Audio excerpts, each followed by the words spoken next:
காக்கா காக்கா தான், கழுகு கழுகு தான் அப்படிங்கிற மாதிரி தான் இன்னைக்கு சொல்ல தோணுது. நிறைய மெசேஜ் நம்ம பார்த்தோம். இவங்களுடைய இந்த collection report, Leo collection report இவனுங்க பண்ணுறதெல்லாம் பார்க்கும்போது அதுதான் சொல்ல தோணுச்சு.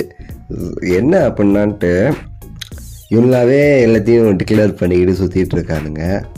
இங்கே இவ்வளோ வசூல், அங்கே அவ்வளோ வசூல், அப்படி இப்படின்னு சொல்லிட்டு அதுக்கெல்லாம் என்னடா ஆதாரம், பிரேக் டவுன்னு கேட்டால் எதுவுமே சொல்கிறது கிடையாது, கமுக்கமாக இருக்கிறது.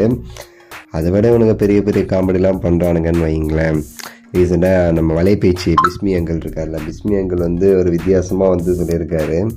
அதாவது தமிழ்நாட்டில் 100 கோடி ஷேர் மேலே கொடுத்த முதல் படம் லியோ தான். அந்த படம் தான் அதிக ஷேர் கொடுத்துருக்கு அப்படின்னு சொல்லிட்டு சொல்லியிருக்காரு. ஆக்சுவலாக இது மிகப்பெரிய ஒரு பொய். நம்ம திருப்பூர் சுப்பிரமணியம் அவர்கள் ஜெயிலருடைய 3rd வீக் டைமில் சொன்னார், எந்த படமும் 100 கோடி ஷேர் கொடுக்கல, ஆனால் ஜெயிலர் திரைப்படம் தான் கொடுக்குது அப்படின்னு சொல்லிட்டு சொன்னார். முதல் திரைப்படம் தமிழ் சினிமாவில் 100 கோடி தாண்டது ஜெயிலர் தான் சொல்லியாச்சு. இப்போ பிஸ்மி அங்கெல்லாம் சேர்ந்து உட்காந்து உருட்டிக்கிட்டு இருக்காங்க. இந்த மாதிரி எனக்கு தெரியும், நிறைய பேர் என்கிட்ட கேட்டாங்க, இன்க்ளூடிங் ரொம்ப நெருங்கினவங்கலாம் கேட்டாங்க, என்னங்க எப்பவுமே வலைபேச்சு குரூப்ஸ் விஜய்க்கு சொம்பு தூக்குவாங்க, இந்த தடவை என்னங்க விஜய் அட்டாக் பண்ணுறாங்க, லியோ நல்லலங்கிறாங்க, வசூல் கபடி அப்படி இப்படிங்கிறாங்களே என்னங்கன்னு சொல்லி கேட்கும்போது நான் ஒரே ஒரு வார்த்தை தான் சொன்னேன், எதையும் நம்பாதீங்க. முதல் 5 நாளைக்கு, ஒரு வாரத்துக்கு இப்படி தான் உருட்டுவாங்க, அதுக்கடுத்து வித்தியாசமாக உருட்டுவாங்க. அந்த உருட்டும் போது உங்களுக்கு தெரியும் இவனுங்க எப்படிப்பட்ட ஆள், எப்படிப்பட்ட புரோக்கர் கம்பெனிங்கிறது உங்களுக்கு தெரியும் அப்படின்னு சொல்லிட்டு சொல்லலாம் செஞ்சேன். அதுக்கேற்ற மாதிரி நடக்குதோ அப்படின்னு சொல்லிட்டு நமக்கு தோணுது. அதே ஆட்கள் இன்னைக்கு அந்த வீடியோலாம் எனக்கு ஷேர் பண்ணினாங்க, இவர் என்னங்க எப்படி சொல்கிறாரு அப்படின்னு. நான் தான் அன்றைக்கே சொன்னேன்ல, இதெல்லாம் நம்பாதீங்க, பேமெண்ட் சக்ஸஸ்ஃபுல் அப்படிங்கிற அந்த வார்த்தை வந்துச்சுன்னா எது வேணால் மாறும்.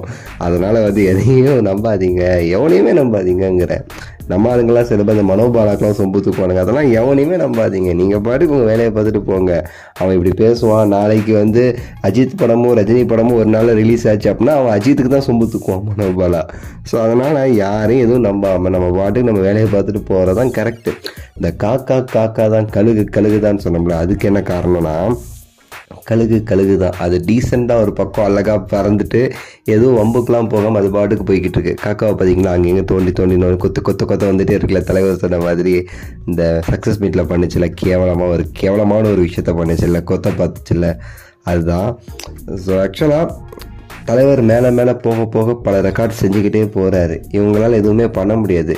காக்கா மாதிரி திருட தான் முடியும், வடைய எல்லாத்தையும் திருடும்ல, அந்த மாதிரி திருட்டு வேலை தான் பார்க்க முடியும். அதுதான் பார்த்துட்டு இருக்காங்க. அவ்வளோ கலெக்ஷன், இவ்வளோ கலெக்ஷன் ஒரு பொய்யை சொல்லிட்டு. உங்களுடைய கருத்தை சொல்லுங்கள், லைக் பண்ணுங்கள், ஷேர் பண்ணுங்கள், சப்ஸ்கிரைப் பண்ணுங்கள். அடுத்த வீடியோவில் சந்திக்கின்றேன். நன்றி.